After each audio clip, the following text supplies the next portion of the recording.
चतरा जिले की औद्योगिक नगरी टंडवा में आधा दर्जन से अधिक कोल परियोजनाएं संचालित है।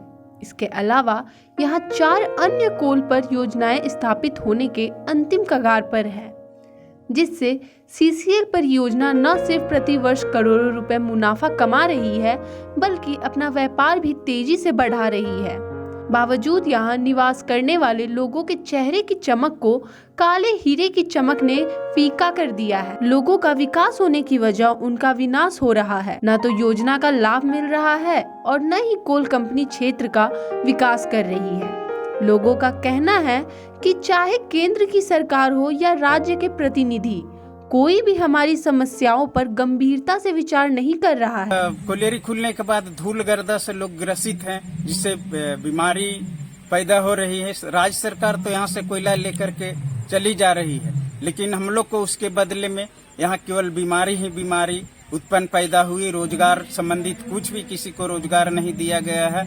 और इसी के तहत हम लोग कोयला मंत्री से मिले, आग्रह किए, उन्होंने समय भी दिया, बोले ठीक है इस समस्या का समाधान किया जाएगा, लेकिन अभी तक इस समस्या को निदान नहीं निकला है। कॉर्पोरेट सामाजिक जिम्मेवारी की राशि विस्थापित एवं प्रभावित गांवों के विकास में खर्च नहीं हो रही है। यही कारण है कि ग्रामीणों के हिस्से में अब तक धूलकण ही आए हैं।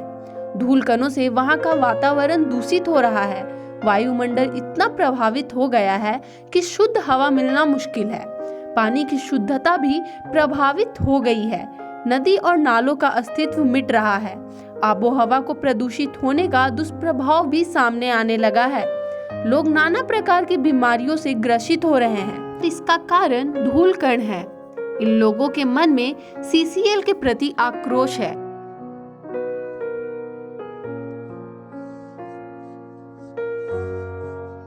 कोयले की खान जो कि टंडवा में निकली है, जिसे काला हीरा बोलते हैं, और इसकी कमाई से पूरा देश प्रदेश रोशन हो रही है। अगला देश भी हो रही है रोशन। लेकिन जैसे लोग बोलते हैं कि दीपक तले अंधेरा, दीपक जलती है तो उसके चारों ओर इंजोरा रहता है, प्रकाश रहता है, बट उसके नीचे अंधेरा होता है।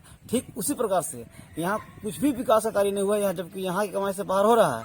ना ही सड़क है, ना ही बिजली है, ना ही पानी की व्यवस्था है। सिर्फ अगर यहाँ मिल रही है तो धूल गर्दा और उससे होने वाली बीमारियां, यहाँ तक कि उसकी इलाज के लिए भी समुचित यहाँ व्यवस्था नहीं है। तो हम चाहते हैं कि यहाँ की जो कमाई से देश रोशन हो रहा है, कुछ हिस्सा यहाँ भी हो। यहाँ कोलवारी खुलले तो का काम दैत है, कुछ काम दैत है। एने गार्दा फार्दा सब खैते ही और भातो मार धोई सकरोन पड़ जाए, लोगों कपड़ा सब भूत तरी हो जाए। खेती पारे बारी है न, सब कोड़ा खंदा गले का खाइए हमें। पैसा कोड़ी जो 2 लाख 1-2 रुपया से हो न खेदे। प्रभावित एवं विस्थापित परिवारों को विश्वास था कि परियोजना के आने से उनकी स्थिति में सुधार होगी, लेकिन ऐसा कुछ नहीं हुआ। टंडवा की सबसे बड़ी समस्या प्रदूषण है। कोयला के धूल कणों से इंसानी जिंदगी बर्बाद हो रही है।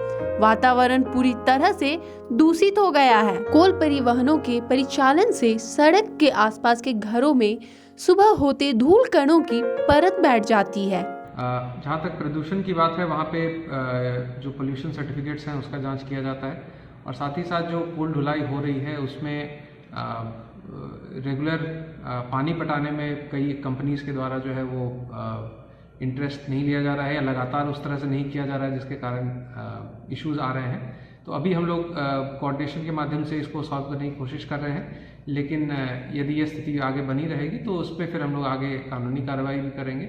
और एसडीएम को इसके लिए प्राधिकृत भी किया गया है कि यदि इस पर लगातार कंपनियों के द्वारा ध्यान नहीं दिया जाता है तो उन पर आवश्यक कार्रवाई। गाँव के लोग कहते हैं कि औद्योगिक विकास के नाम पर हम बस छले जा रहे हैं। मलाई सीसीएल के अधिकारी खा रहे हैं और हमारे जिम्मे में बीमारियों को भेज रहे हैं।